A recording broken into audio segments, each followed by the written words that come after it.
In the winter of 1942, deep inside the Imperial Japanese Navy's headquarters in Tokyo, a rumor circulated among the officers. Americans, one captain said, holding back laughter, believe they can build a destroyer faster than we can sink one. The room erupted with chuckles. To men trained in centuries of naval tradition, men who had studied at Yokosuka and worshipped the craftsmanship of shipwrights, the notion was absurd. A destroyer was a blade of the sea, a weapon of precision, not a toy that could be hammered together like a barrel. They pictured the American shipyards, crude, rushed, full of untrained laborers, women in overalls, teenagers with torches, old men returned from retirement. It was not war, they thought. It was desperation. But across the ocean, in the gray drizzle of the U.S. West Coast, something was stirring, not an army, but a rhythm. The clang of hammers, the hiss of welding torches, the grind of steel plates being riveted into place. Men and women worked side by side, their faces lit by sparks, the smell of hot iron filling the air. Shipyards in California, Oregon, and Texas began to beat like a second heart of America. What Japan's admirals didn't understand was this: America wasn't building ships the old way. It was reinventing how ships were born. By the time the laughter faded from Tokyo's war rooms, the blueprints of an industrial revolution were already spreading across the U.S. And soon, every sunrise over the Pacific would bring with it a new shadow on the horizon, another hull, another wake, another ship that shouldn't have existed yet. The first thing visitors noticed at the Richmond shipyards wasn't the ships, it was the noise. It rolled like thunder across the bay, cranes creaking, riveters hammering, welders hissing, foremen shouting above the roar. Even in the middle of the night, the air was alive with motion. The shipyard never slept because the war never paused. At dock number 3, sparks danced against the fog as massive steel plates were swung into place by overhead cranes.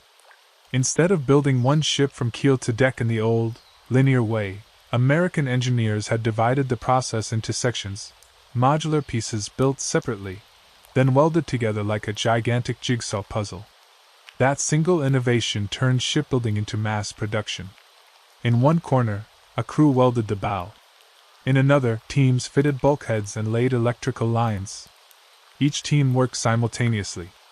The assembly line logic that had once produced cars in Detroit was now producing warships in California. The workers were nothing like the Imperial Navy's master shipwrights. Many had never seen an ocean before.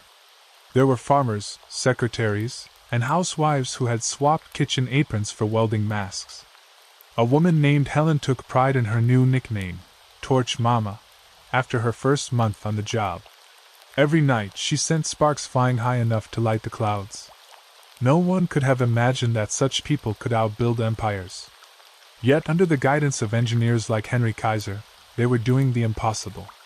Kaiser, the industrialist who had once built dams, believed that anything could be made faster if you broke it into smaller tasks and trusted ordinary people to master them. He wasn't just building ships. He was building belief, one rivet, one weld, one exhausted shift at a time. By the time Japan realized the scale of it, Kaiser's yards were producing ships faster than submarines could sink them. A destroyer escort once took 2 years to complete. Now one could be launched in less than 100 days. Each morning, another gray hull slid down the ramp into the sea, greeted not with champagne, but with cheers.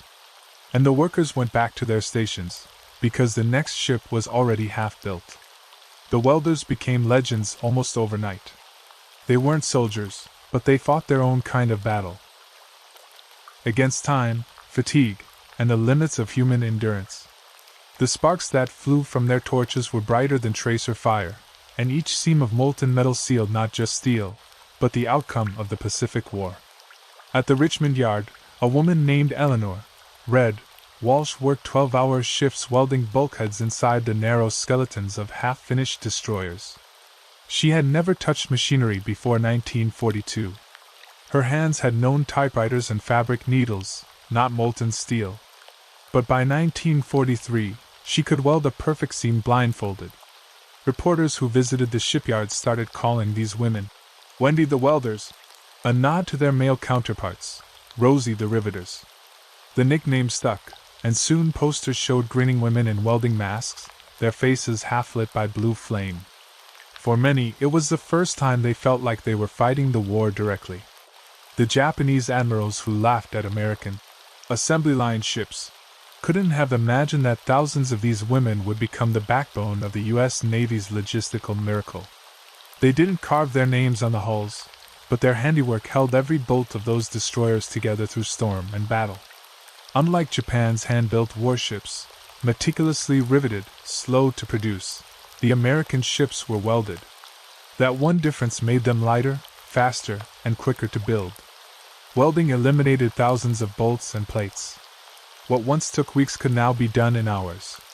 And when the first reports came back from the Pacific, of destroyers arriving in convoys so large that they stretched to the horizon, something shifted. Tokyo began to sense what their admirals had refused to believe.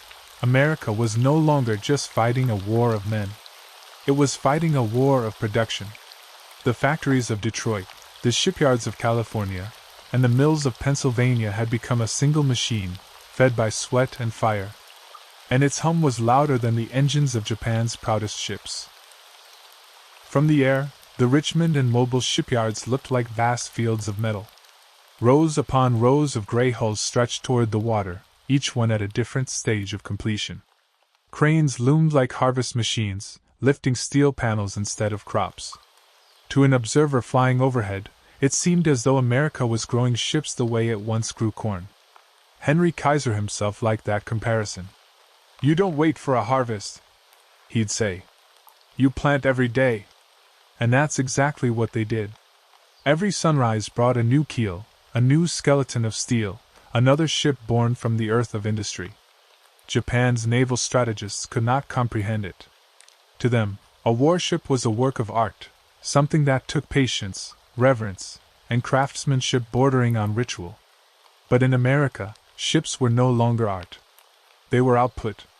They were equations of labor, fuel, and coordination. And the math was staggering. By 1943, one shipyard could launch a Liberty ship every 5 days. At the height of the war, America was producing a destroyer escort every 2. The system had become so efficient that some vessels spent less time in construction than they would later spend crossing the Pacific. It wasn't beauty the Americans were after, it was quantity. A Japanese captain, upon seeing his first Liberty convoy, described it in his diary as a forest of ugly ships. He wasn't wrong. They were blocky, plain, their seams rough, their hulls unpolished. But behind every one of those ugly ships were 10 more being built. A new kind of warfare had emerged, industrial warfare, and the ocean itself became the battlefield of factories. Every ship sliding into the sea carried the echo of millions of hammer strikes, the breath of welders, and the rhythm of a nation that had turned production into power. While Tokyo held ceremonies for every destroyer launched, America launched 3 before lunch. The ocean was changing color. It was no longer blue. It was gray with the shadow of mass production. And soon that tide of gray steel would roll westward, toward islands whose names the workers in Richmond and Portland could barely pronounce, but whose liberation depended on their labor. At the heart of America's shipbuilding miracle was a simple, radical idea: build ships like toys, in pieces. In the early days of the war, skeptics mocked the concept. How could something as enormous as a destroyer escort be broken into hundreds of sections, built separately, and then stitched together at the docks like fabric? But the engineers at Kaiser's yards and the U.S. Maritime Commission proved it could be done, and done fast. Each ship was divided into modules: the bow, stern, engine compartment, gun mounts, crew quarters. These parts were built independently in massive sheds or satellite facilities, where teams worked on identical sections day after day. Once finished, they were hauled by rail or truck to the waterfront and welded into place. It was the same logic that had revolutionized car manufacturing in Detroit, now magnified by the scale of war.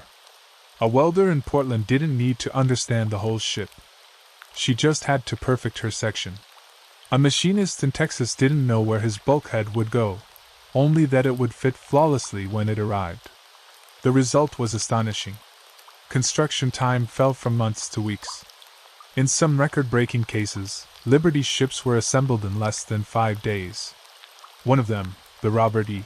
Peary, was famously built in just 4 days, 15 hours, and 29 minutes, a feat that made headlines around the world and sent shivers through Tokyo's naval command. Japanese intelligence refused to believe it.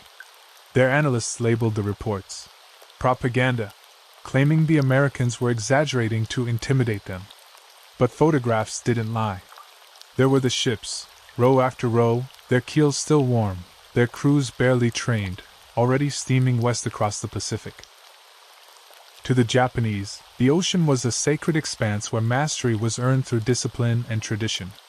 To the Americans, it was a supply route, and they were paving it in steel. Each new ship wasn't just another vessel. It was proof that America had turned industry into its greatest weapon.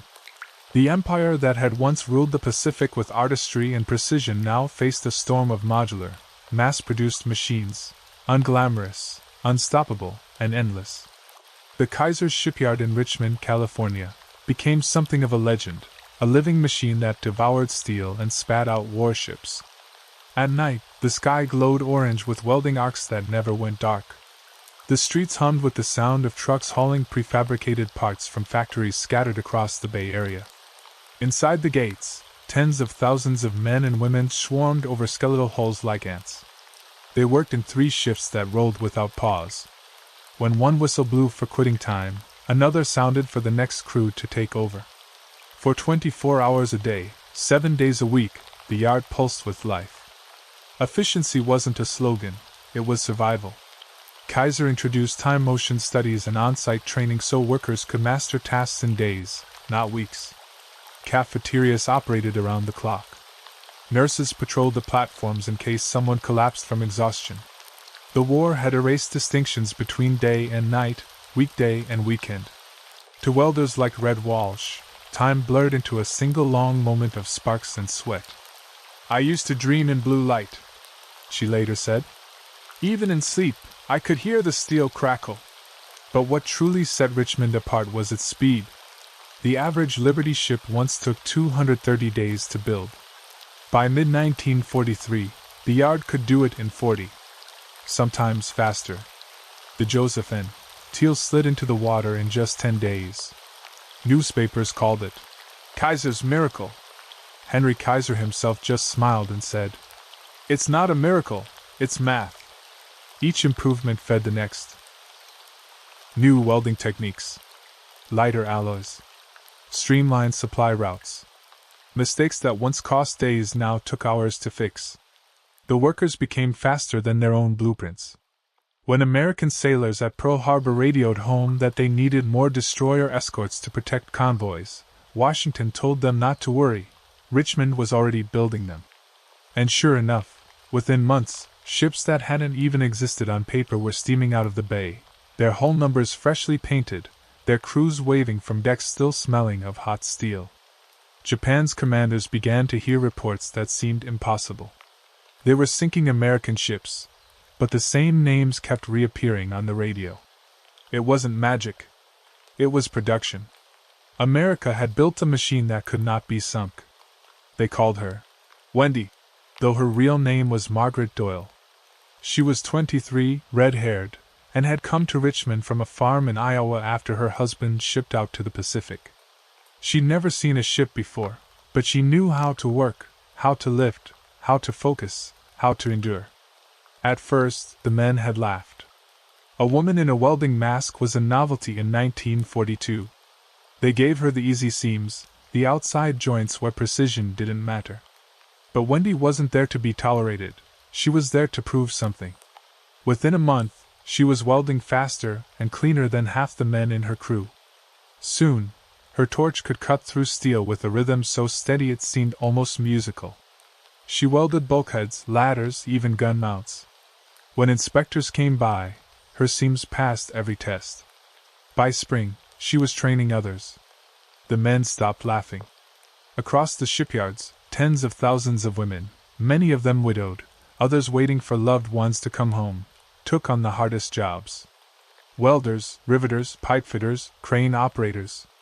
They turned the yards into a strange kind of city, alive with both exhaustion and hope. By night, they ate in mess halls lit with bare bulbs and listened to radio broadcasts from the front. Some recognized the ship names mentioned in the reports. They'd welded those very hulls. When the USS England was credited with sinking 6 Japanese submarines in 12 days, workers cheered. Somewhere on her frame, one of them had left a set of initials burned into the metal.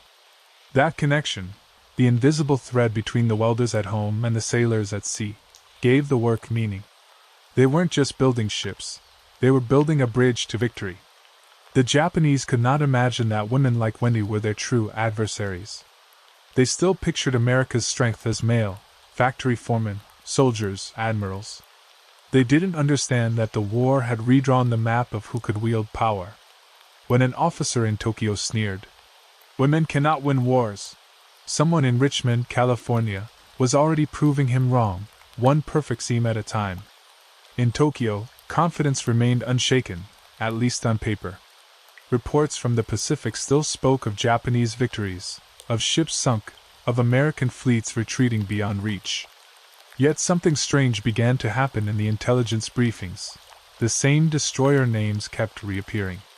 Rear Admiral Sato, a veteran of the early Pacific campaigns, stared at a set of intercepted American communiques.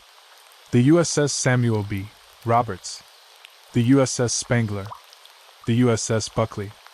Ships supposedly destroyed months before were being reported in active service again. At first, he assumed it was a translation error. But the reports continued multiplying. How could the Americans keep replacing their ships this quickly? Japan's entire shipbuilding system was built on precision and ritual. Every vessel was an act of reverence, a culmination of centuries of naval craft passed down through generations of master shipwrights.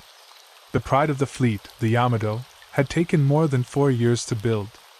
To a Japanese admiral, the idea of constructing a destroyer in less than 100 days bordered on sacrilege. They underestimated what industrial democracy could do when it was cornered. American shipyards didn't depend on artistry or lineage.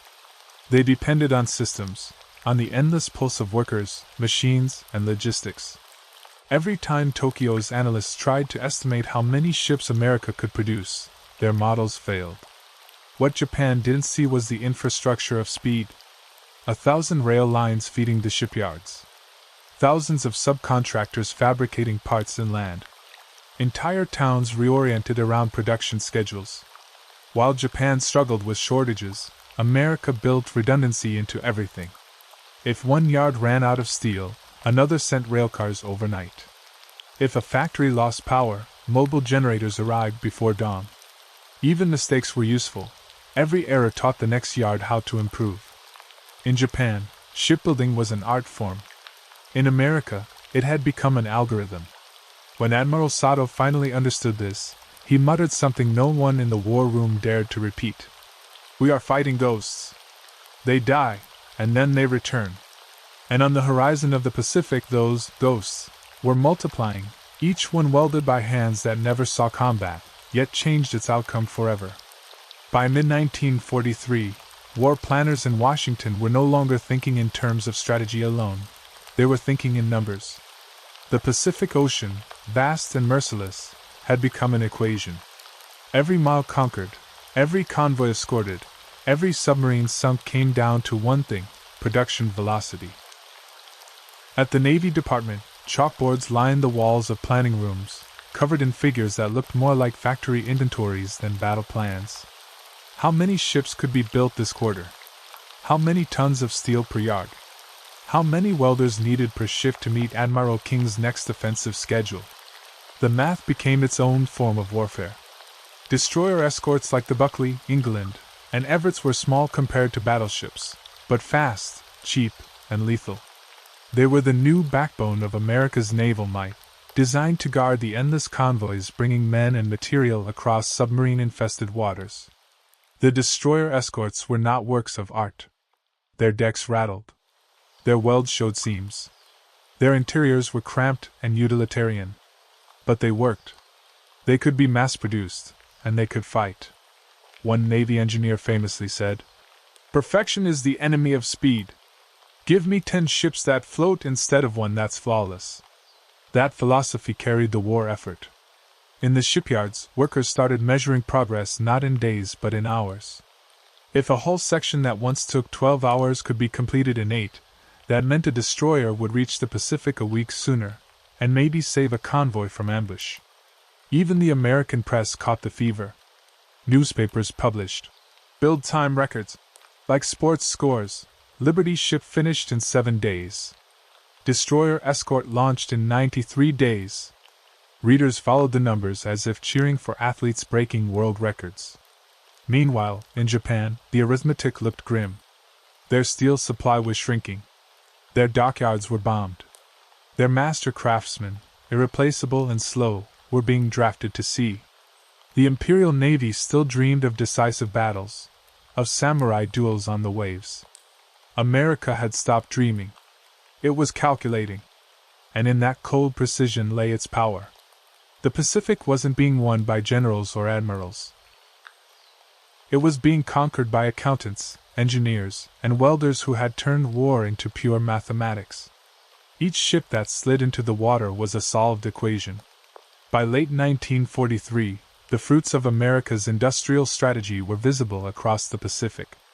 Convoys of destroyer escorts, Liberty's ships, and oil tankers moved like rivers of steel, threading between islands and reefs, dodging torpedoes and mines.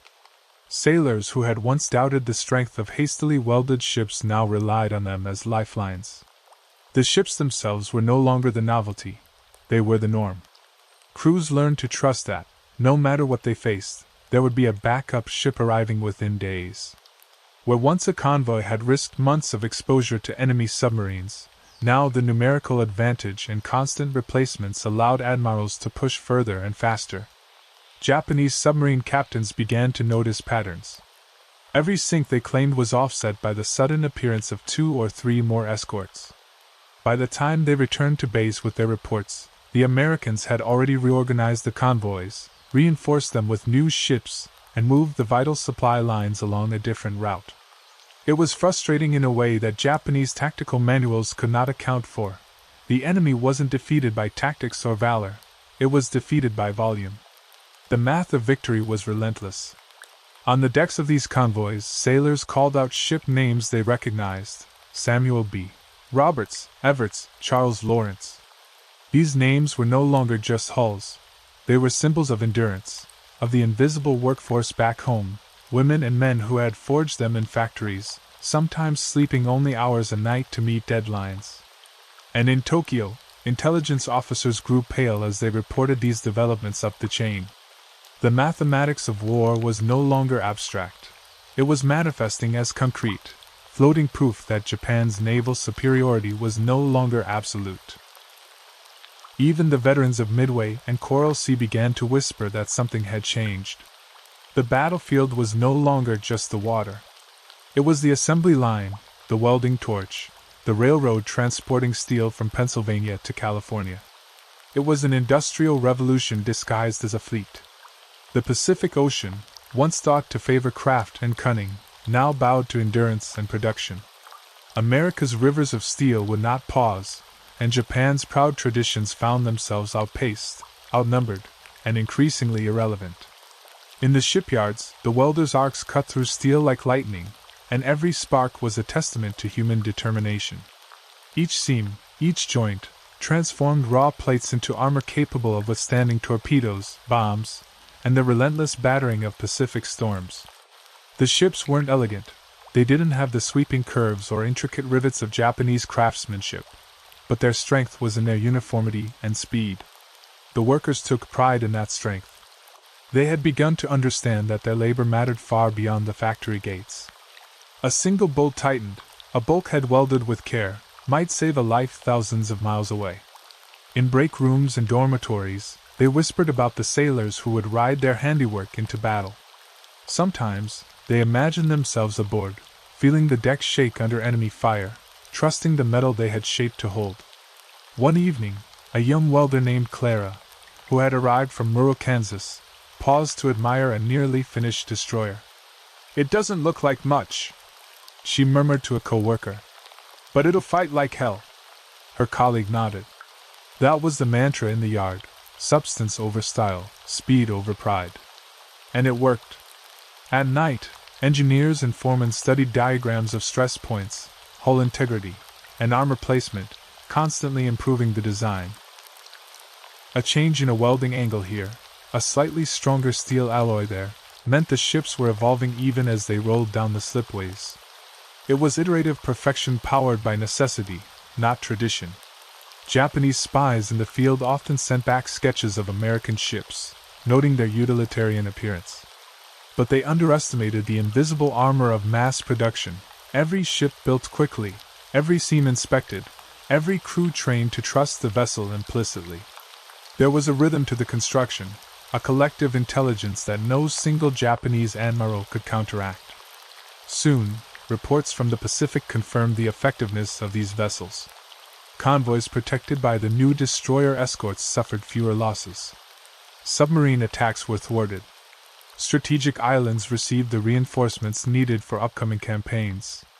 And all the while, back in Tokyo, intelligence analysts frantically recalculated: how could the Americans keep sending ship after ship faster than they could sink them? The answer was in the sparks, in the relentless hands at work, in the machinery that never paused. Each weld, each seam, was armor not just for the ship but for America's future in the Pacific. By 1943, the ripple effects of American production were being felt across the Pacific. Japanese commanders began to notice patterns that were impossible to ignore. Convoys they had planned to intercept were already reinforced. New destroyers appeared on the horizon before their submarines could even complete reconnaissance. And the reports of impossible ship numbers reached the highest offices in Tokyo. Rear Admiral Sato, once confident in the meticulous calculations of the Imperial Navy, found himself reviewing the same reports over and over. Ships sunk in one report would be replaced in another before the ink had dried. Their enemy seemed omnipresent, almost supernatural in its ability to replenish losses. Sleep became elusive. Officers pored over diagrams, timetables, and shipyard reports, trying to detect the hidden flaw, the miscalculation that would explain it. But there was none. The Americans weren't hiding secrets. They were openly multiplying their forces faster than Japan could destroy them. Back in the Richmond and Portland shipyards, the workers were oblivious to the effect their labor had on the enemy. For them, it was about the next seam, the next hull, the next convoy. Yet their dedication was a weapon more potent than any torpedo. Night and day blurred. Cafeterias hummed with conversation and laughter, punctuated by the rhythmic hiss of torches and the metallic clanging of rivets. Every worker, every welder, every crane operator became a silent participant in the war effort, their exhaustion a testament to the scale of industrial warfare. In Tokyo, intelligence briefings grew increasingly frantic. Commands issued orders to accelerate construction, to stockpile resources, to anticipate the Americans' next move. But the more they tried to match pace, the more the tide of ships continued to roll. The very concept of rest became a liability. Japanese sailors, planners, and shipbuilders found themselves haunted by the knowledge that the Americans had turned shipyards into battlefronts, and their own fleets could no longer rely solely on skill and strategy to win. Meanwhile, American engineers introduced incremental innovations to keep production faster than ever. Modular designs were refined, assembly techniques optimized, and coordination between inland factories and coastal yards tightened to near perfection. The enemy couldn't rest because the Americans themselves never did. The realization settled heavily on Japanese naval leadership. This wasn't just a war of ships or men, it was a war of endurance. And in endurance, the Americans had an almost unassailable advantage. The Pacific Ocean, vast and unforgiving, had become a conveyor belt of war. Every sunrise saw convoys of destroyers, cargo ships, and tankers steam westward from ports in California, Oregon, and Washington. Each vessel carried not only weapons, fuel, and supplies but the essence of America's industrial might, a tangible, unstoppable force. For the sailors aboard these ships, the rhythm of the journey was mechanical yet awe-inspiring. They had seen destroyers launched mere days ago, now patrolling the same waters where Japanese subs lurked. Each ship carried the marks of welders like Eleanor, Red, Walsh, and Margaret, Wendy, Doyle, seams glowing in their memory, a reminder of hands that had never held a rifle but had reshaped the war itself. The logistics were staggering. Raw materials traveled from mines in Pennsylvania and Tennessee to inland factories, where machinery, engines, and hull sections were fabricated. Railcars ferried these parts to shipyards, where hundreds of workers waited for the next module to arrive. Cranes lifted, trucks carried, and welders stitched steel together with the precision of a symphony conducted at breakneck speed. Japanese intelligence observed this flow with disbelief. They had anticipated a few ships each month, a trickle that could be targeted, sunk, and replaced slowly. Instead, waves of steel moved like a current, arriving where needed before the Imperial Navy could strike. Tokyo's commanders began calling it the Pacific Conveyor, a ghostly stream of American ingenuity that seemed to appear from nowhere, replenishing losses almost instantly. Meanwhile, the American crews themselves didn't think of it as miraculous. They considered it duty, routine, and survival. Each convoy was protected, each mission completed, and each ship handed over to the Navy with minimal fanfare. Yet, from the Japanese perspective, it was supernatural. Ships that had been destroyed seemed to come back from the dead, faster, stronger, and more numerous. This relentless supply chain became the invisible backbone of the Pacific theater. Admirals, once confident in the might of their battleships and torpedoes, had to confront the reality. The Americans weren't just fighting with guns, they were fighting with production, coordination, and people who never slept. And somewhere between Richmond's glowing yards and the Pacific's endless waves, the future of the war was being welded one seam at a time. By late 1943, the Pacific convoys had become a sight both ordinary and extraordinary. From above, they resembled rivers of steel slicing through the deep blue, each destroyer escort flanking cargo ships like guardians of an iron procession. For the crews aboard, every convoy was a tense journey, shadowed by the lurking presence of Japanese submarines and patrol aircraft. Every radar ping or distant silhouette of smoke could mean life or death. On the USS Spangler, Ensign Harold Monroe watched the horizon with a mixture of awe and anxiety. These ships, some of them launched barely weeks earlier, were now carrying men and material vital for upcoming operations. He marveled at the speed of production back home. The very destroyer under his feet had been pieced together faster than some Japanese battleships took to complete a single deck. Every rivet, every welded seam, was a testament to labor back in the yards. Radio reports were grim but efficient. Every loss of a ship was matched almost immediately by replacements. The Imperial Navy had expected attrition to wear down America's will. Instead, it only highlighted the enemy's astonishing capacity for renewal. The Japanese referred to these convoys as iron phantoms, vessels that could be destroyed and yet somehow multiplied. On board, sailors maintained a careful rhythm. Lookouts scanned the skies, sonar operators listened for the telltale hum of enemy subs, gunners practiced drills endlessly. Between the monotony and terror of patrols, letters from home occasionally arrived, describing a country working tirelessly to keep these convoys moving. For the men, the knowledge that each ship was a product of countless unseen hands, women and men, riveters, welders, and engineers, gave a sense of connection, of purpose beyond their immediate peril. The Japanese submariners, meanwhile, grew increasingly frustrated.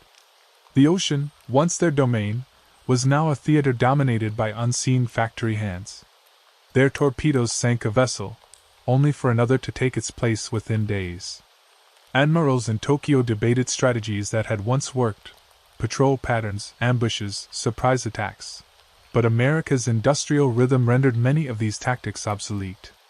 By the time the convoys reached the South Pacific, carrying supplies for Guadalcanal, Tarawa, and beyond, the impact of American production was undeniable. Battles were still fought with courage and steel, but the underlying war, the war of factories, schedules, and modular construction, had already been won. It was a war fought in quiet bays, in glowing shipyards, and in the hands of those who never saw combat, yet their labor steered the tide of history. Back in Tokyo, the Imperial Navy's intelligence apparatus strained to keep pace.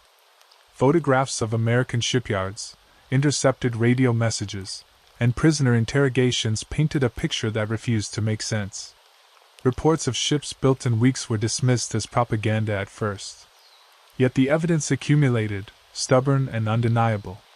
Rear Admiral Sato paced his office, maps of the Pacific spread across lacquered tables. Charts marked American convoys, the locations of newly launched destroyers, and the constant march of production that seemed to mock traditional strategy.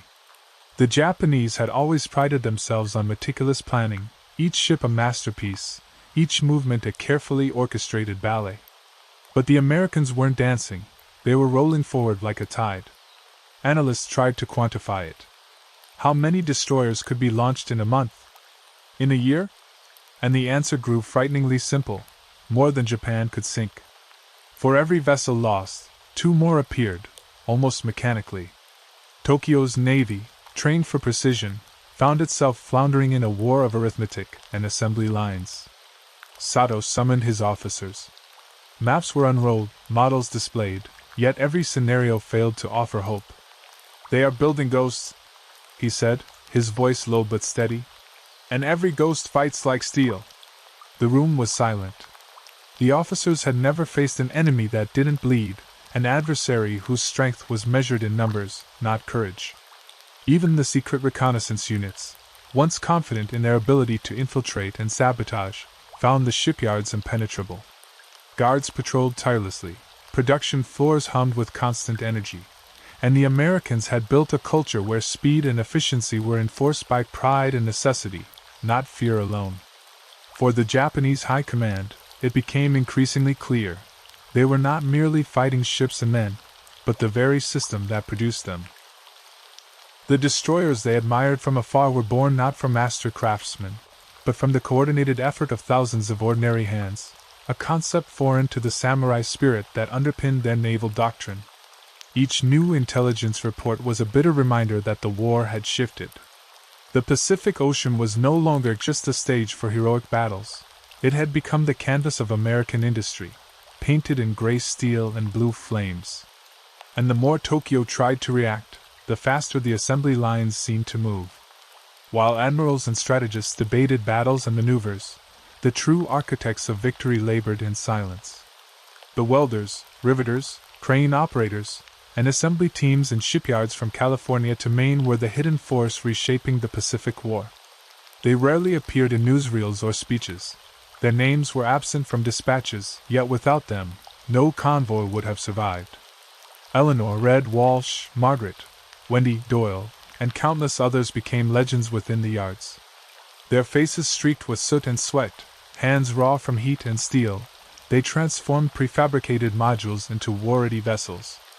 They were women who had never imagined wielding such power, men who had swapped factories for docks, and teenagers who had dropped classrooms for welding masks. Each seam, each rivet, each perfectly aligned bulkhead was a small act of defiance against the idea that war was only fought by soldiers. Henry Kaiser often walked the docks, clipboard in hand, watching as thousands moved in a synchronized rhythm. He saw the ordinary become extraordinary. One worker's mistake might cost hours, yet every correction taught another team how to improve, how to accelerate, how to outpace the enemy. Victory, he realized, wasn't a single heroic act. It was the sum of countless precise, coordinated, relentless efforts. Meanwhile, in Japan, no comparable force existed. Their shipyards remained small, highly skilled, and vulnerable. Each artisan lost to the front or illness slowed production exponentially. The Japanese strategy, once a fortress of discipline and tradition, struggled to adapt to a world where speed and replication mattered more than craftsmanship. In Richmond, the workers knew they were part of something bigger than themselves. Newspapers chronicled the miracle ships, but even the stories failed to capture the sweat, the ingenuity, and the courage of the men and women who made them. They laughed, argued, and competed on the docks, but beneath the banter lay a profound awareness. Each completed destroyer, each Liberty ship, was a lifeline to soldiers across the Pacific. One evening, as a new escort vessel slid into the water under a shower of sparks and cheers, Eleanor paused to watch. She realized that the battles they were winning weren't always in the open sea. They were here, in the yard, in the heat, and in the quiet mastery of labor. The war was no longer measured in miles, tactics, or gunfire. It was measured in production curves, in welded steel, in the unheralded hands that turned raw materials into the shield and sword of a nation. And it was these unsung architects who would ensure that America's fleet, once considered too slow to matter, became unstoppable. Across the vast Pacific, American sailors began to notice a remarkable pattern. No matter how many destroyers were lost to torpedoes or air raids, convoys seemed endless. Ships appeared like shadows on the horizon, arriving with uncanny regularity. The Japanese submarines, experts in stealth and ambush, found their tactics increasingly futile. They were no longer striking at isolated convoys. They were striking at a river of steel that never ceased flowing. At Pearl Harbor, officers pored over reports. The USS England, the USS Spangler, and others were credited with sinking enemy submarines, yet the losses hardly dented the fleet's overall strength. A new destroyer escort would be in commission almost immediately, the result of the ceaseless work back home. Admiral King called it the American advantage, though even he marveled at its scale. On the deck of one convoy, a young sailor named Tom Harding observed the rhythm of the fleet. From dawn to dusk, he could see new ships joining, whole numbers still unpainted, crews fresh-faced and untested. "It's like the ocean is alive," he remarked to his shipmate. "No matter what they sink, more come." His companion nodded, knowing the truth. Every lost ship was replaced before the Japanese could celebrate. The secret was industrial speed and modular construction. Prefabricated sections built in multiple shipyards could be combined to create a new vessel faster than anyone imagined. Supply lines crisscrossed the continent, ensuring that steel, engines, and armaments reached the docks precisely when needed. Every ship that slid down the ways was immediately tested, armed, and sent to sea. For the Japanese submarine crews, this was incomprehensible. Every sunk convoy had been an apparent victory, yet another arrived within days. Their calculations, which relied on attrition and scarcity, were consistently wrong. They were fighting not just American sailors, but American factories and the tens of thousands of workers who refused to stop. Meanwhile, back in Richmond, Eleanor and her fellow welders could only imagine the battles their work influenced. They never saw the ocean for months, yet every spark and seam was a shield for the men at sea. They understood that the war's outcome didn't depend on a single hero or a single battle. It depended on the unstoppable flow of steel across the Pacific. And so, the convoys never stopped. The Japanese Navy's pride, skill, and strategy were matched by numbers, speed, and relentless production, a force that could not be negotiated with, ambushed, or defeated by conventional means. By late 1943, the illusion of Japanese supremacy in the Pacific began to fracture. Reports from frontline commanders no longer carried the tone of confident victory. Admiral Sato, once certain that American shipbuilding would falter under strain, faced an uncomfortable reality. The ghost fleet he had mocked was not only real, it was multiplying. In Tokyo, a series of emergency meetings convened at the Navy Ministry. Maps were spread across lacquer tables, dotted with red pins marking American ship movements. Analysts spoke in urgent whispers, recalculating attrition rates and projected losses.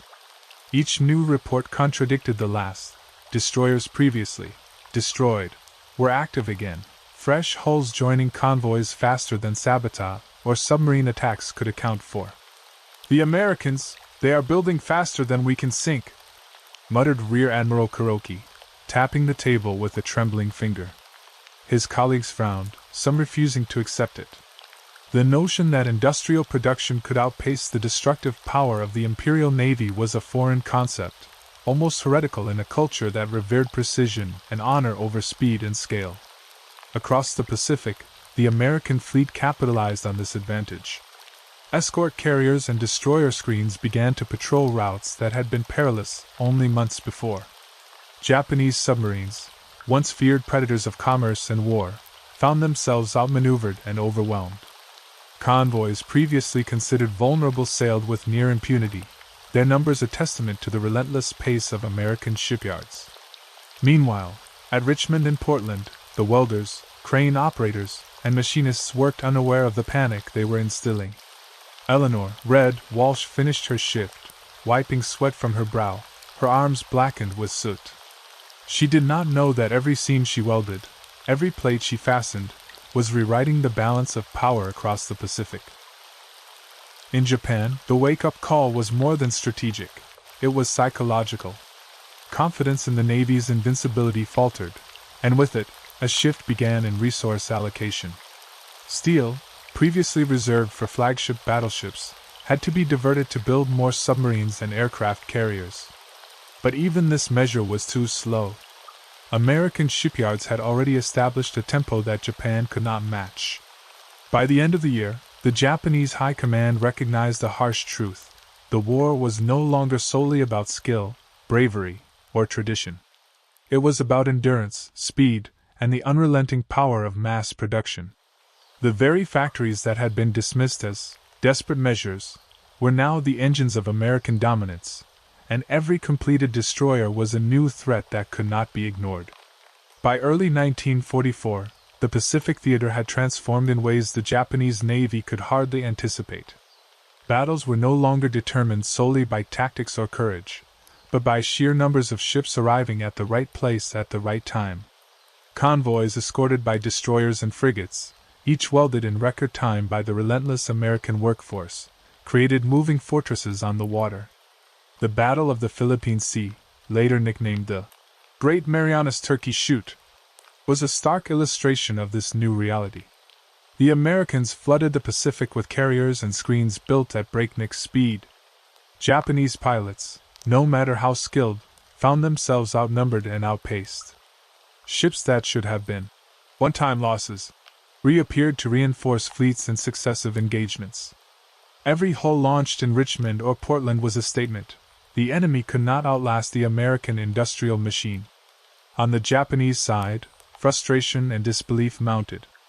Officers meticulously trained in naval tradition were forced to adjust strategy to account for what seemed like an endless supply of American warships. No longer could they count on attrition to tip the scales. The calculations had changed. For every ship sunk, two more appeared, each welded seam a silent declaration of industrial supremacy. In contrast, the American sailors seldom knew the names of the women whose sweat had made their victories possible.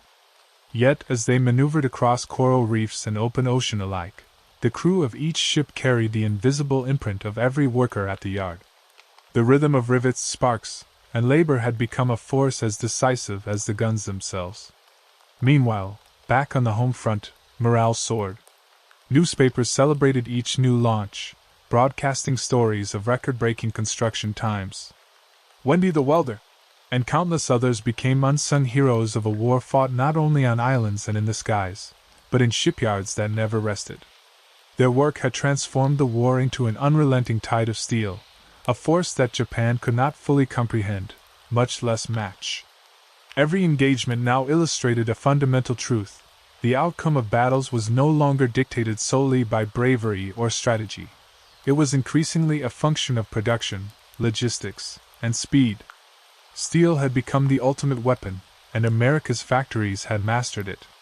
By mid-1944, the Pacific had become a theater dominated not just by ships, but by the industrial heartbeat that sent them there.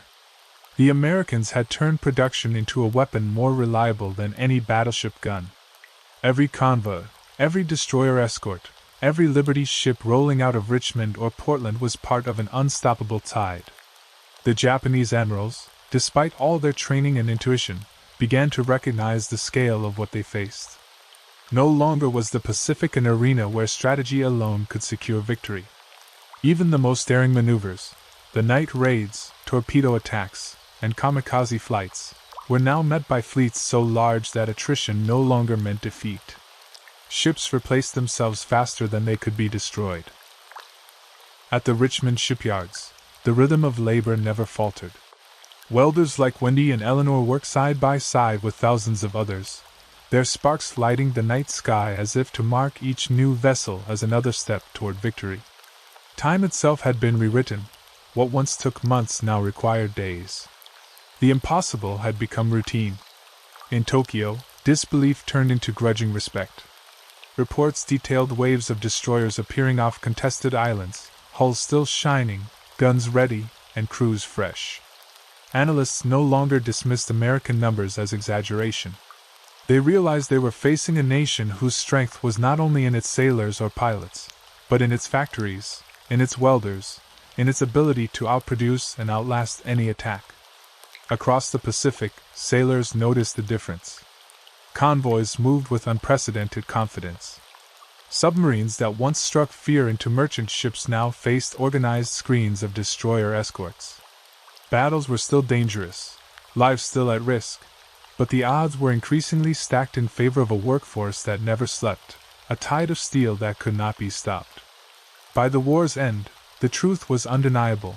America had beaten Japan not solely with fleets and firepower, but with welders, riveters, engineers, and visionaries who had transformed shipbuilding into a weapon. Each hull that touched the water carried the imprint of ordinary men and women performing extraordinary feats. The laughter of Tokyo's admirals in 1942, dismissing the idea of rapid American shipbuilding, had become a haunting echo against the roar of the Pacific. Victory was never guaranteed, but the tide of production had made it inevitable. The destroyers kept coming, and with them, the lesson became clear. In modern war, steel and speed could be mightier than tradition, numbers could outweigh strategy, and ordinary hands could reshape the fate of nations.